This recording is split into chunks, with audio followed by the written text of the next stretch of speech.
Good afternoon, everyone, and welcome to the NKU Sports Talk Show. I'm your host, Josh Kalb. With me is Noah Miller. Noah, we've been to several places so far, including Heritage Bank, and now we're here at Highlands Gym. I kind of enjoy these remote locations. Oh, yeah, the remote locations are always good. We've been almost everywhere in northern Kentucky, it seems like, and getting another one off the list. And we have Phil Hoffman with us for the second week. Phil, this is your first remote. It's my first time on the road. I'm excited. And we have the head coach of the Highland Bluebirds boys basketball team, Mr. Kevin Listerman. Kevin, thanks for coming on with us today. I'm glad to be here. I appreciate you guys asking me, and glad we could be a host for it. I just always like to start asking the guests, no matter where they coach or what they play, just where did their love for their sport begin? So I'll ask you, since you've played and you've coached and you've been involved in basketball a very long time, when did your love for the game begin? It definitely started very, very young. You know, I was the son of a coach. My dad spent 47 years as an educator and a basketball coach, and so I don't know that I've ever had a year that didn't have a basketball season.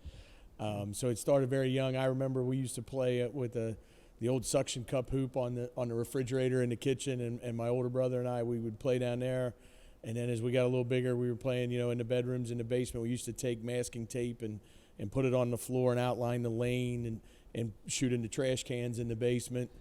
And then I probably really fell in love with it a couple of different times. When my dad was the head coach at Harrison County in 1982, on Saturday mornings he had his own radio show.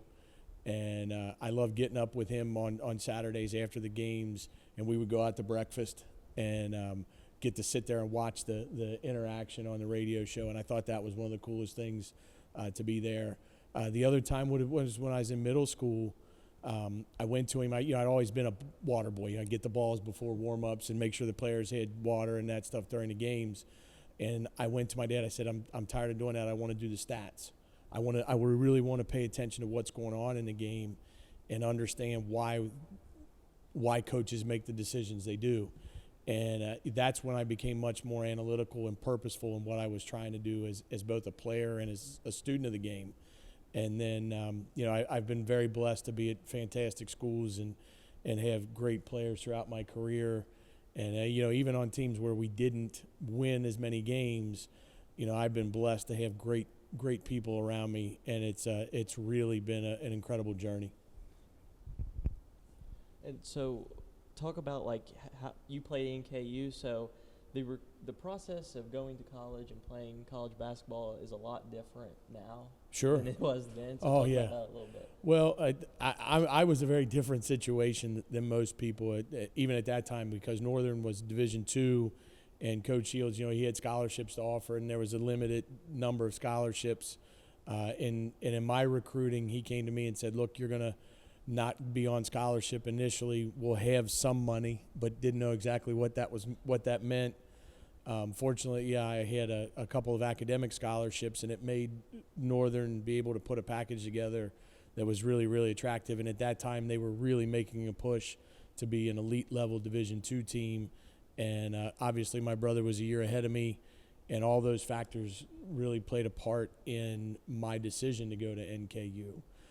Now it's very different. It's hard. I think it's harder now as a high school athlete to get recruited because of the transfer portal. Back 5, 6, 8 years ago, coaches would take a chance on a high school kid to maybe see him develop. And now the philosophy is, well, we'll let somebody else take the chance, and then we'll get them 2 years later when they've proven that they can play in college. And for our high school kids, it makes it pretty difficult. And they have to be a little bit more patient and really find the right place where they're going to get an opportunity to play. And then you walk that fine line of, this school wanted me, and I wanted to play there, but now I feel like I can play at a higher level. And that loyalty, which to me is such a huge thing, has really kind of gone to the wayside. And there's good and bad to it, but it's the world that the college athletes are living in now. Yeah, with you playing at NKU, you hold the record for most steals. Did you ever think that would happen, or was that just never crossed your mind? as I was doing it, it wasn't anything that I was really focused on. I knew that was my role with those teams. I mean, my first year we went to the national championship. Sophomore year national championship. Played in 4 NCAA tournaments. We always had guys that could score. When I look back at it, I don't remember what the number is, but I think in my 4 years of playing, I think there was like 10, maybe 11,000 point scorers that I played with.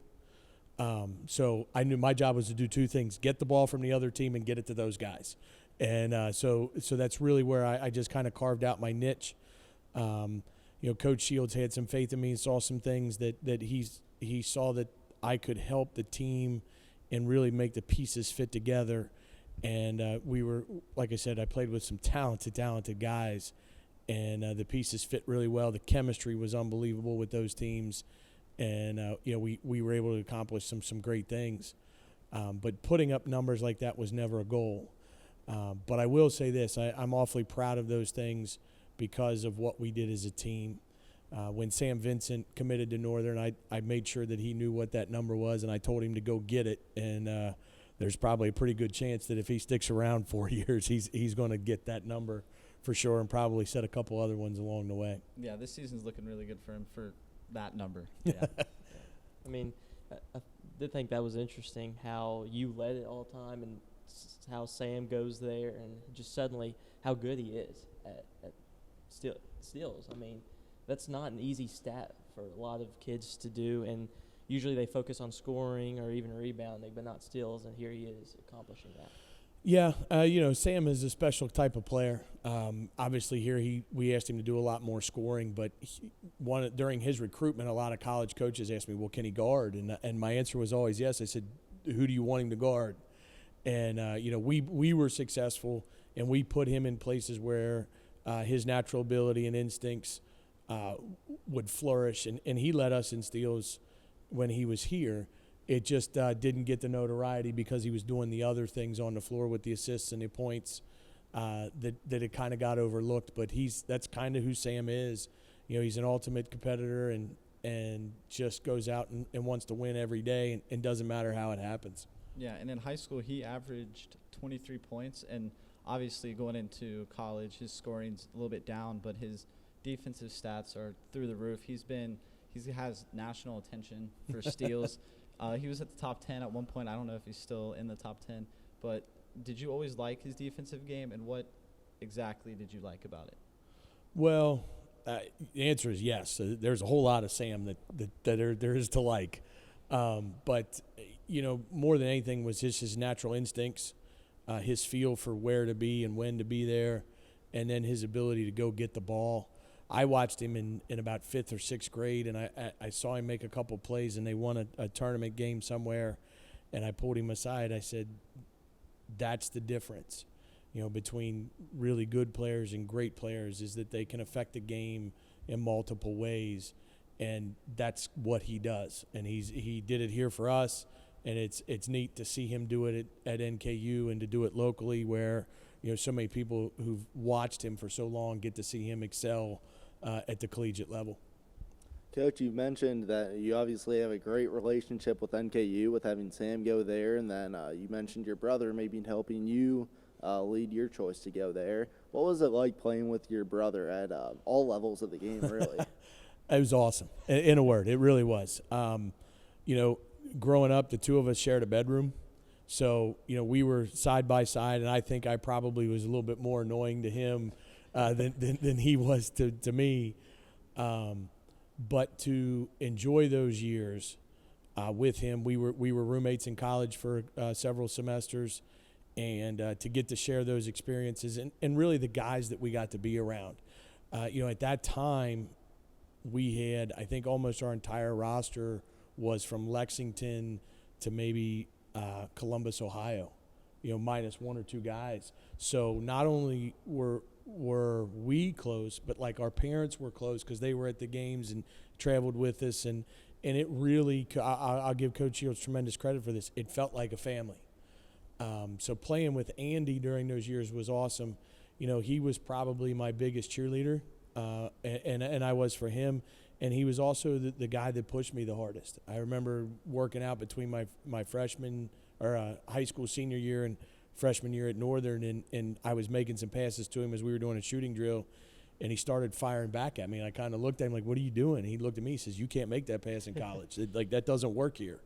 And what he did was he set the standard. And in a lot of ways he did that throughout my career, and I just kind of chased it. And we were able to have a lot of success. We had a very special moment my freshman year when I passed him the ball and he hit the layup to win to send us to the Final Four. We had a special moment in the regional finals that year when Bruce Pearl was at Southern Indiana, and we beat them down there. And Coach Pearl played us the ultimate compliment, and he said that nobody ever told the Listermans they couldn't play; they just go out and win. And there was a sequence where I think Andy stole the ball or knocked it loose, and I picked it up, threw it back to him, and he hit a three. And I think Bruce Pearl was standing right behind him as he hit it, and we both looked at Bruce and just kind of gave him a look like, we're going to be here all night, and you can just go ahead and take a seat because this is going to be our night. And there were moments like that throughout our careers. It's kind of funny. It's full circle now. He's on my staff here at Highlands, so we get to kind of enjoy those things now. Sitting back and watching the next generation go out there and play. So you talked about your brother. So what about your dad? I mean, you coached against your dad in the 9th Region Championship. Yeah. Not very many people get to do that. So what was that experience like? Well, I'm 0-5, so they're not very good experiences, to be honest. Coaching against my dad outside of that regional championship was a lot of fun because you knew his teams were going to be prepared. They were going to play extremely hard. He's at a lot of our games. I talk to him still 5-6 days a week, and we talk about the team and those type of things. And he reminds me of the process and some things that he'll pull back. He's like, "Hey, we did this, 25, 30 years ago," and I'll be like, "Yep, I'm gonna pull that nugget out and we'll work with it." The regional championship was difficult, only because he had never been to the state tournament as a head coach. I was at Boone County. It was my first year there. We were 1-2 in the region all year long. They beat us early in the season, and we had a couple guys get injured in the semifinals, and we weren't quite 100%. And we played well early. And then they took control of the game and won by about 13 or 15. And they went to the Final Four that year. So, I mean, they were definitely deserving. And, I felt bad for my kids because of all the stuff that they had been through and what they had put forth for us. And, but at the same time, my dad had a chance to go to the state tournament. And, I was so excited for him.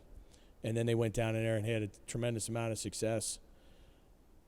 2 years ago, we go down to the state tournament and have the run that we do, and my dad's in the stands. And for a lifelong basketball fan that he is, and knowing the history of the state tournament, and to do what we did, to set the records that we did down there, after hugging my wife, he was the first hug with the people in the stands. So, like I said, I've been very fortunate, and this has just been it's been an unbelievable ride. So from coaching against your dad to winning a state championship, what would be your best memory as a coach? Wow. I think if there was one moment, it was walking out at the regional championship 2 years ago for several reasons. One, it was played at Holmes High School, which it hasn't been done recently because of Truist Arena, and we love playing there. But Holmes holds a special place for me. My dad was an assistant here at Highlands in 1979. Their first regional championship as a staff was won at Holmes over Dickie Beal in Evans Fieldhouse there. As a player, when I was a freshman at Covington Catholic, we beat Holmes at Holmes in a regional final to go to the Sweet 16. When I took the job here and we assembled our staff, I told him, I said, I want to have a moment like my dad had in 79 where the coaches got together. They were just bouncing. They said, we did it when they got to the state tournament.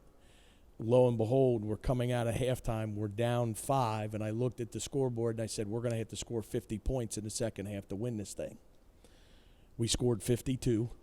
and we won the region. We beat a really good Connor team, and we got to have that moment as a staff at midcourt to celebrate that regional championship. So if there's one moment as a coach, it would be that with my assistants Kevin Orm and Scott Blassingame, who have been with me here since my second year and have really helped create the culture and the program that we have. So that's probably one moment. Probably the other one that hit me was in practice a couple last year, really. We have a saying here that's called 212 turn it up, and it's about reaching 212 degrees, which is where water boils. When water changes to steam, it can drive engines and it creates change. And that's sort of our mantra here in our program. And we were at shoot around, and I was watching the guys in their T-shirts because we weren't wearing our practice stuff. And I think every kid had one of our T-shirts that had that 212 on it. And it hit me that what I'd wanted to do when I took this program over and grow a program and create an identity and create a family, I felt like it happened, and it was just a really small moment, but I was like, this is what I envisioned 12 years ago when I started to apply for jobs as a head coach. And so to have that happen was very fulfilling and very humbling, because you're like, wow, this is the vision, and here it is in front of you. Yeah, and in an article you said that you wanted to leave an impact on students, not just players, just like your dad did. Do you feel like you've done that? I try. Yes, I do.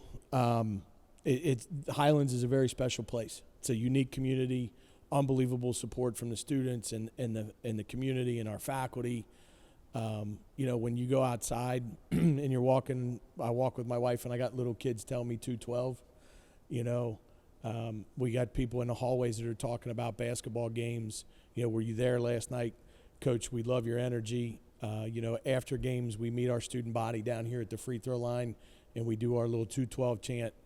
I feel like those are all things that are small. I guess probably to answer your question, Fort Thomas Coffee opened up last summer, and our Family and Consumer Sciences class has an interior decorating class, and they designed the kids' play area up there. And outside the kids' little playhouse, the address they put on was 212. So, whatever is going on, there's an impact that's being made, and it's really neat to see those things in those moments. And that's an awesome thing, to create such a great environment in a high school and get people involved, not just the players. I know some high schools or colleges struggle with not really getting the fans involved, but you've accomplished that. So what's it like to be able to create such a great environment, and especially with the past success that Highlands has had, and players up on that wall like Jared Lorenzen and Derek Smith and Scott Drouд? Just what's that like to be able to continue that kind of success? Here at Highlands, we want excellence in everything. We've got those guys on the wall here in the gym. You walk down the hallway and there's nothing but state championship trophies. We don't have room. This is going to sound terrible. We don't have a lot of room for second place trophies. And then, you look at the academic standings, and you look at like our theater department and the awards and the accolades. So excellence is kind of what we do.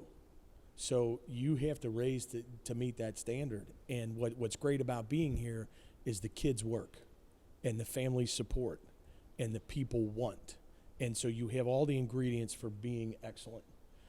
It just took us a little time to get there. And, it makes me very proud. I'm proud of this school when we walk out and we by whatever metric you want to use, we stack up with everybody else in the state and really across the country, and that's what makes me the most proud. I'm proud to be a part of that. We're just a piece of the wheel, but I'm glad that my piece is doing really well right now. Yeah, and what do you think flipped the switch from the first half of your coaching career at Highlands versus the more recent years?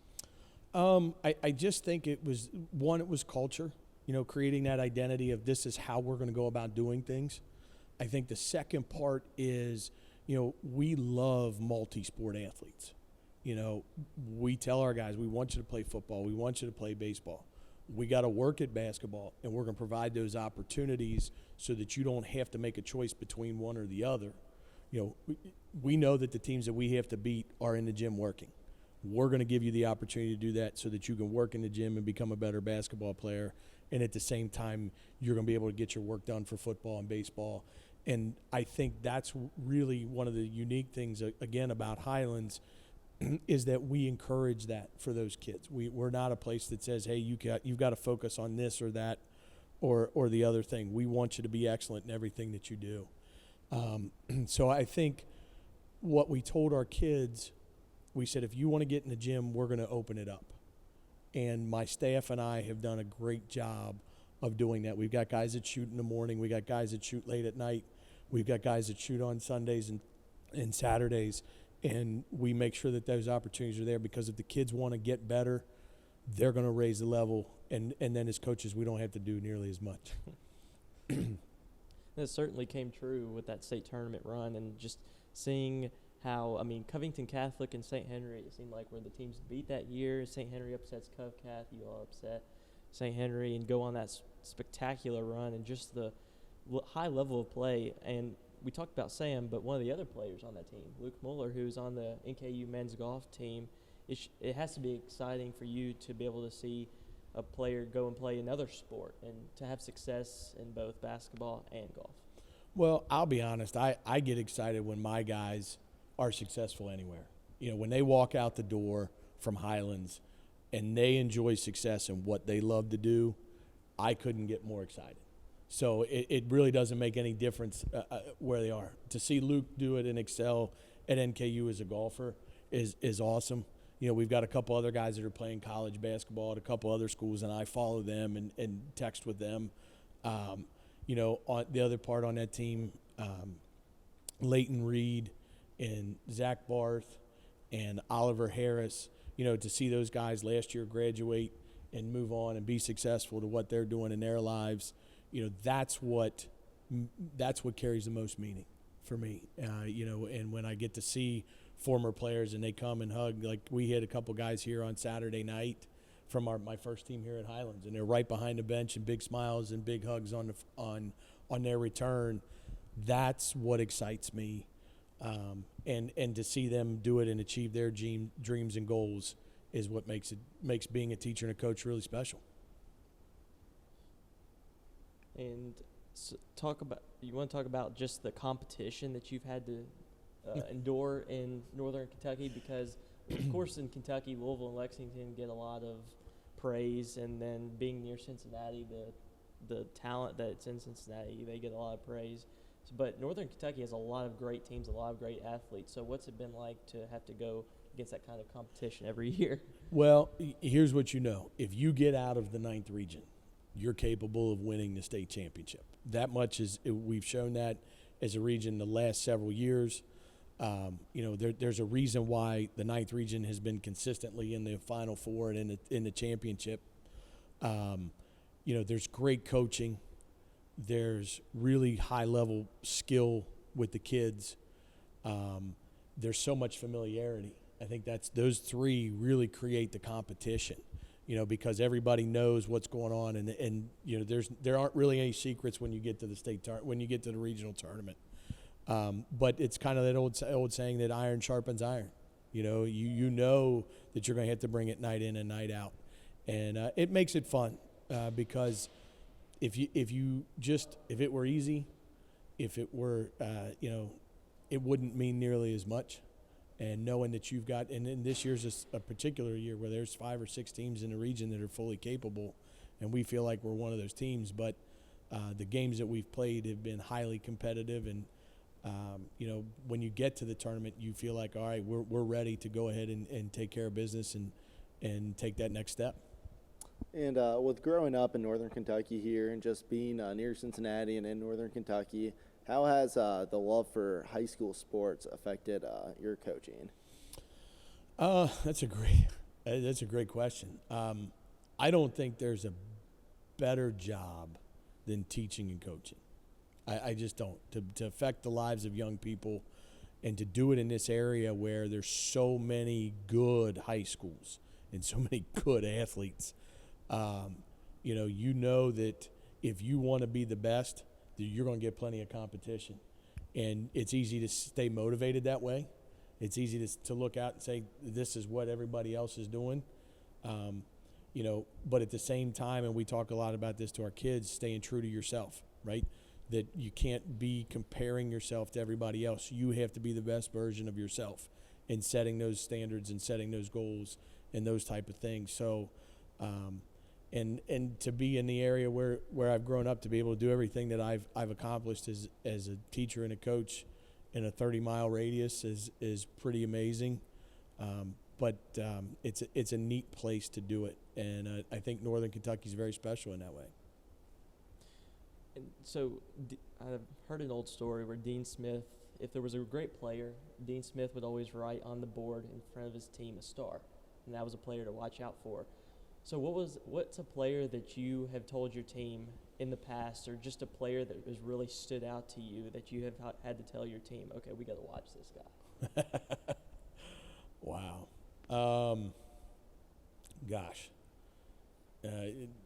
The run that Covington Catholic has had the last several years, where they've had multiple guys. Grant Diskin, Evan Ipsaro that's over there right now.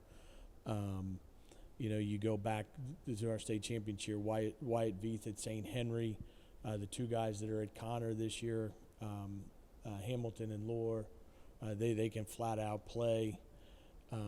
Probably the one that's there is, last year we played a young man from Cane Ridge, Tennessee that starts at Alabama. His last name is Miller. His first name is Brandon Miller. And I told those guys, I said, he's different. I said, he's just flat out different. We can't do the things. He destroyed Kentucky. So Yeah, he did. we were fortunate. We beat him in overtime. But he in terms of those guys. And then we had 1 year as an assistant coach when I was up at Coleraine. We played Columbus Northmont, and they had a guy by the name of Jared Sullinger, and we keyed on him. And the guy we had to let go was a guy by the name of Trey Burke, who started at Michigan and was an all-star. And Trey made us pay that night.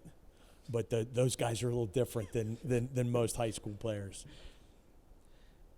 So what about, besides Vincent and Mueller, we saw how they could score and how they could put the ball in the basket, but was there ever a player that you had that just maybe not provided the scoring and the stats like the others, but just provided that motor and that motivation for the rest of your team? Oh yeah, I mean, we, especially early in my career here, my first season, he was here the other night, was Brendan Butin. We called him little BB. He was a dynamite of a point guard, and he was our engine that first year. The next year was Parker Harris, who's serving in the Army after his years at West Point, and he played on 2 broken legs for us. He had terrible shin splints. The following year was Mitchell.